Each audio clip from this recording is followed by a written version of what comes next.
Първо надуших нещо на изгоряло. В следващия момент се обърнах и видях пушека и помислих, че нещо са запалили буклуджийска кофа. Не повече от 3 минути дигане на въздух на машината, се отзовахме на мястото. В първия момент собствениците ги нямаше. Много пушек, много пламък. Аз се бях притеснил много да няма човек вътре зад волана и да не е излезнал. И влезнахме, даже още не се бяхме облекли екипировката. Влезнахме направо в пламъка вътре, отворихме на душ, да видим дали няма. Викам, собственик, колко гориво има ли газ инсталация?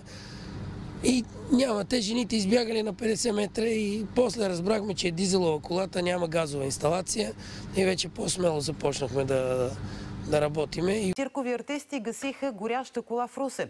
Автомобилът се е запалял в движение. Полицията и пожарната са закъснели, тъй като останалите участници в движението не са им осигурили достъп до булеварда.